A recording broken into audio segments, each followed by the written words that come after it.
Machine क्या होती है?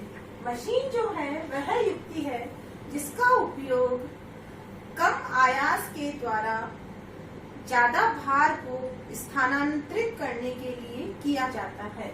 जब कभी भी मशीन का उपयोग भार को उठाने के लिए किया जाता है, अर्थात ज्यादा भार को उठाने के लिए कम आयास लगाएं, तो ऐसी मशीनों को हम भार उठाने वाली मशीन या लिफ्टिंग मशीन कहते हैं।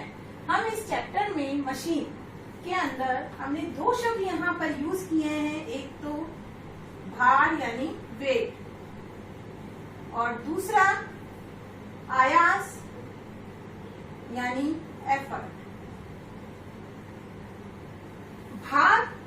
भार वह है जिसको कि हमें उठाना है, वह बोझ है जिसे हमें उठाना है। आयास वह बोझ है जिसके द्वारा उठाना है।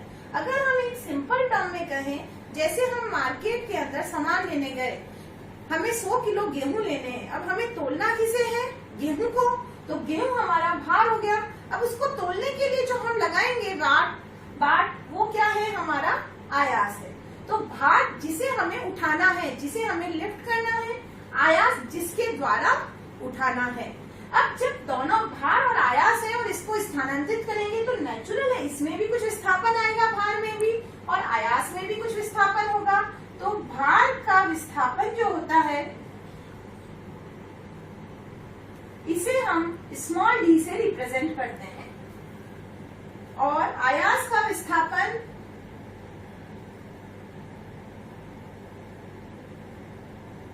इसे हम कैपिटल डी से रिप्रेजेंट करते हैं। भार का विस्थापन यानी कि भार कितना चला, आयास का विस्थापन मतलब आयास कितना चला। भार को हम कैपिटल डब्ल्यू से लिखेंगे और आयास को हम कैपिटल पी से रिप्रेजेंट करेंगे। भार और आयास का रेशो, भार और आयास का जो रेशो है, जो अनुपात है, वो क्या कहलाता है? यांत्रिक लाभ, यानी कि मैकेनिकल एडवांटेज।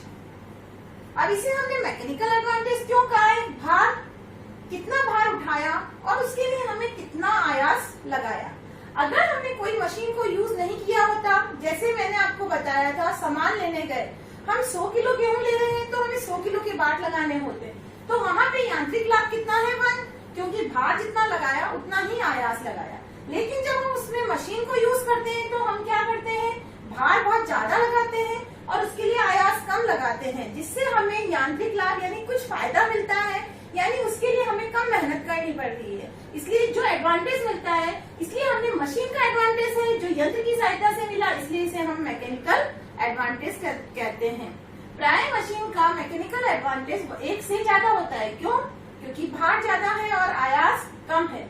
लेकिन कुछ परिस्थितियां ऐसी भी हो सकती है जहाँ पे हमें यांत्रिक लाभ न प्राप्त होकर के यांत्रिक हानि होती है। ऐसी ही एक है लीवर सेफ्टी वॉल्व, जहाँ पे हमें यांत्रिक लाभ नहीं मिलता, यांत्रिक हानि होती है, फिर भी चूंकि वो हमारे लिए यूजफुल है, हम उसको यूज करते हैं। उसके बाद आता है आयास का विस्थापन अपॉन भार का विस्थापन, वेगानुपात, वेलोसिटी रेशो, वेगानुपात। आयास का विस्थापन अपॉन भार का विस्थापन। यहाँ पे हमने इसीलिए आयास को कैपिटल डी से रिप्रेजेंट करा है, आयास के विस्थापन को, और भार के विस्थापन को स्मॉल डी से, क्योंकि हमें प्राय आयास का विस्थापन ज्यादा होता है और भार का विस्थापन कम होता है। अब हमारे दिमाग में क्वेश्चन अराइज होना चाहिए कि इसे हमने लिखा तो वेलोसिटी रेशो है, वेग का अनुपात, और यहाँ पे हम लिख रहे हैं विस्थापन का अनुपात। ऐसा क्यों? क्योंकि जब मशीन चलती है तो जितने टाइम तक भार मूव करता है उतने ही टाइम समय तक आयास भी मूव करता है। तो अगर मैं इन दोनों को टाइम से डिवाइड कर दूं तो विस्थापन अपॉन समय क्या हो जाएगा? आयास का वेलोसिटी रेशो, आयास का वेग, और स्मॉल डी अपॉन टी, भार का वेग। इसलिए हम इसे क्या कहते हैं? वेलोसिटी रेशो, वेग का अनुपात। वेलोसिटी रेशो क्या है? Capital D upon small D, क्योंकि यहाँ पे समय दोनों में समान ये कह सकते हैं कि ये आपस में कैंसिल आउट हो गए, तो इसमें हमें मिलता है वेगानुपात capital D upon small d. यहाँ पे अगर हम दोनों में देखें तो ये दोनों कैसी राशियां हैं, यूनिटलेस क्वांटिटी है, दोनों का कोई भी यूनिट, कोई भी इकाई नहीं होती। क्यों? भार के अंदर भार भी अगर न्यूटन में है, आयास भी न्यूटन में है, वेलोसिटी रेशियो में डिस्प्लेसमेंट और आयास का विस्थापन और भार का विस्थापन दोनों विस्थापन है, दोनों मीटर में होंगे, इसलिए ये दोनों क्वांटिटी कैसी है, यूनिटलेस क्वांटिटी है, इनकी कोई यूनिट नहीं होती है। अब हम चाहते हैं ये निकालें कि हमने कितना काम किया और हमें कितना काम, उससे हमने कितना एडवांटेज दिया, कितना आउटपुट मिला।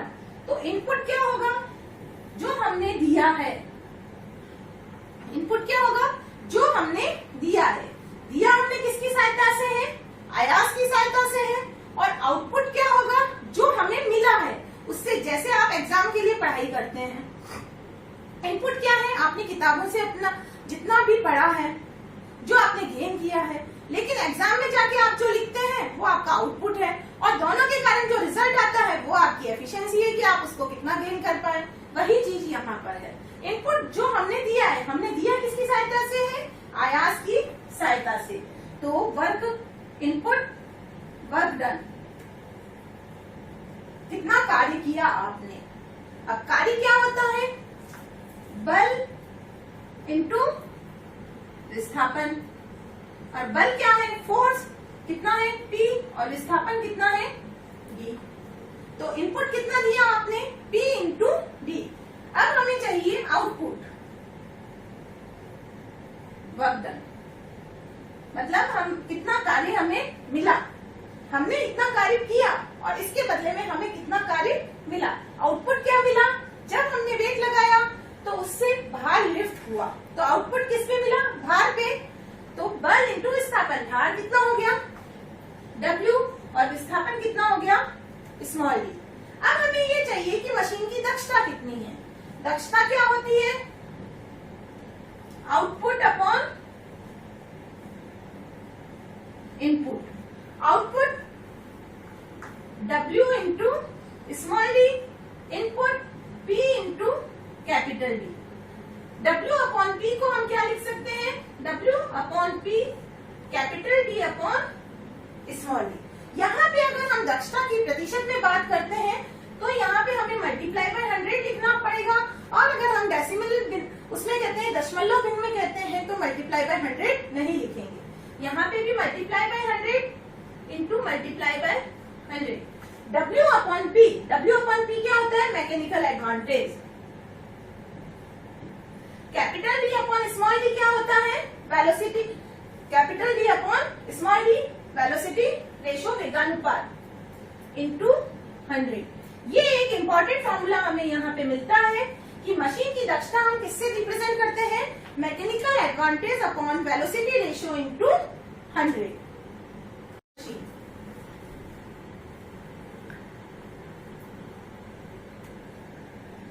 आइडियल मशीन, कोई भी चीज आइडियल कब होती है, जब उसकी दक्षता 100% मिले।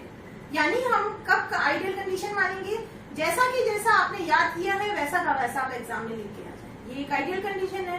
पर प्राय ऐसा इम्पॉसिबल है कि कोई भी मशीन हम जिसके लिए बनाए वो 100% एफिशिएंसी पे काम करे।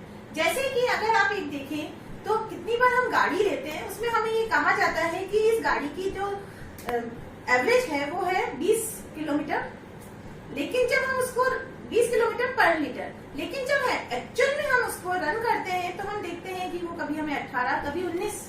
ऐसा क्यों होता है, क्यों? क्योंकि जो कंडीशन पे कंपनी ने ट्रायल किया है वो आइडियल कंडीशन है। उसने ये माना है किसी तरह का कोई ऑब्स्ट्रक्शन बीच में नहीं आ रहा है, कोई फ्रिक्शन नहीं है, कुछ नहीं है, सारी की सारी कंडीशंस आइडियल है, मतलब उसका हर एक पार्ट 100% एफिशिएंसी पर वर्क कर रहा है।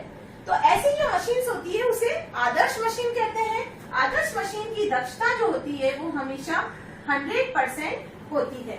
दक्षता क्या होती है, इससे पहले हमने निकाला था mechanical advantage upon velocity ratio into 100। यानी कि जब मशीन के लिए मैकेनिकल एडवांटेज और वेलोसिटी रेशियो दोनों बराबर हो जाए तो ऐसी मशीन आइडियल मशीन, आदर्श मशीन कहलाती है। अब दूसरी एक्चुअल मशीन, वास्तव में जब हम काम करते हैं और जो कंडीशन अराइज होती है उसे हम बोलते हैं एक्चुअल यानी वास्तविक मशीन।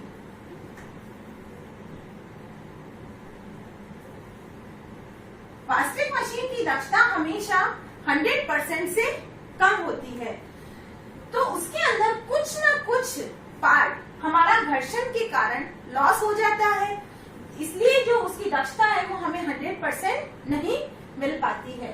अब किसी भी मशीन के लिए एक्चुअल में हमें जो वेट लिफ्ट करना है, अगर हमने आदर्श मशीन होती तो हमें कितना लगाना पड़ता आयास, और एक्चुअल मशीन है तो हमने कितना लगाया है, इससे हम ये फाइंड आउट कर सकते हैं कि हमने कितना जो अपना यूजफुल वर्क है वो लॉस कर दिया है, कितना आयास का हमारा घर्षण के कारण क्षति हो गई है। तो घर्षण के कारण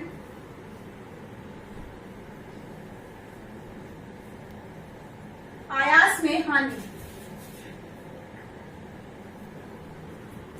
ये तो इसके नाम से ही आपको पता चल गया कि मशीन के अंदर घर्षण था, उसके कारण आपको कितना एफर्ट ज्यादा लगाना पड़ता। वो क्या होगा कि अगर आदर्श मशीन होती तो आपको कितना एफर्ट लगाना पड़ता, एक्चुअल मशीन है तो आपने कितना आयास लगाया है। तो कौन सा ज्यादा होगा? नेचुरल है कि एक्चुअल मशीन का लगाया हुआ ज्यादा होगा?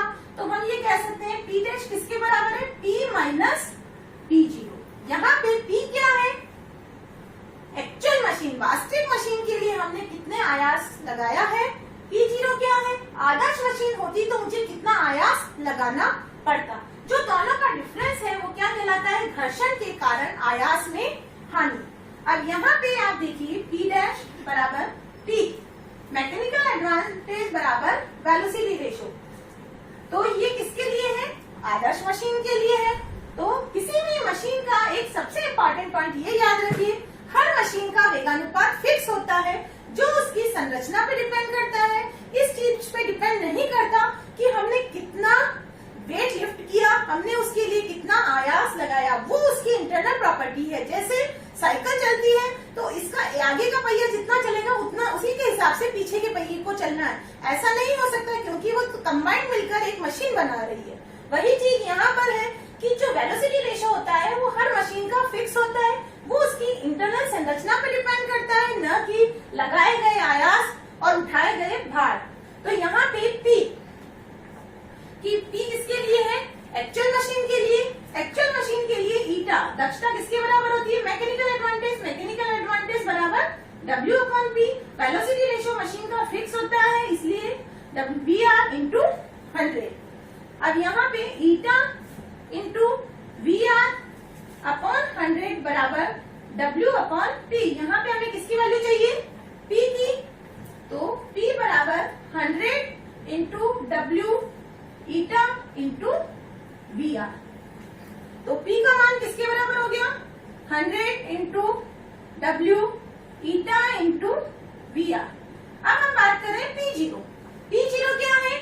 आदर्श मशीन होती तो हमें कितना आयास लगाना होता, यानी दक्षता 100% होती।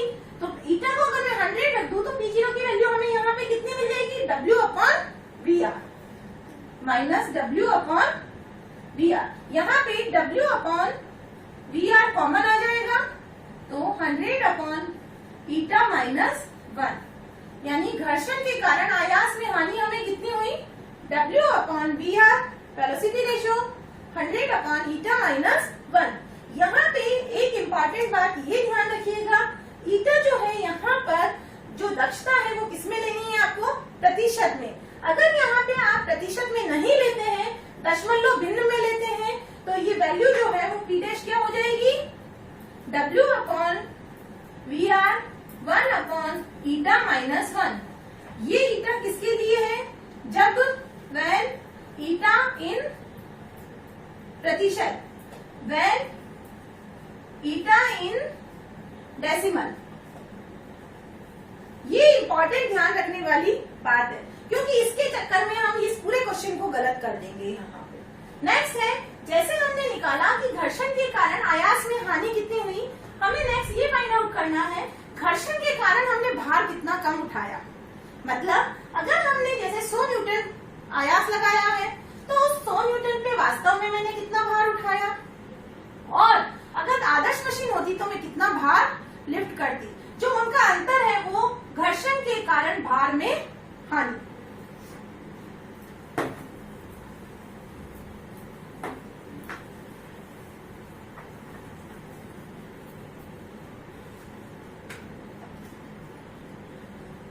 घर्षण के कारण भार में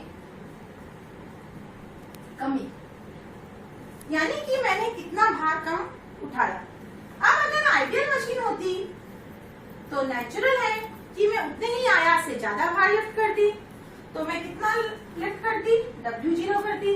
लेकिन वास्तविक मशीन होने के कारण मैंने कितना लिफ्ट किया, W। तो आइडियल मशीन के कारण उठाए गए भार और वास्तविक मशीन के कारण सेम आयास के द्वारा उठाए गए भार का जो अंतर है वो घर्षण के कारण भार में कमी कहलाता है।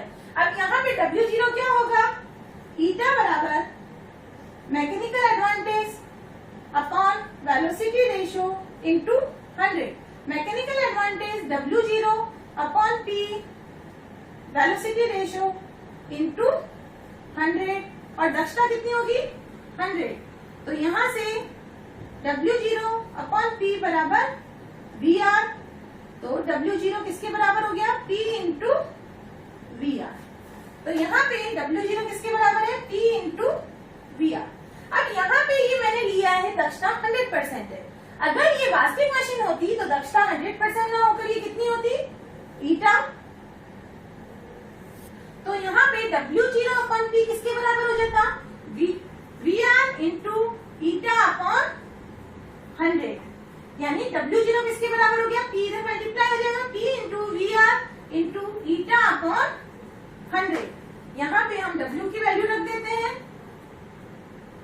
W बराबर P into VR into eta upon 100।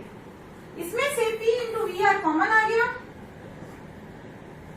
1 minus eta upon 100।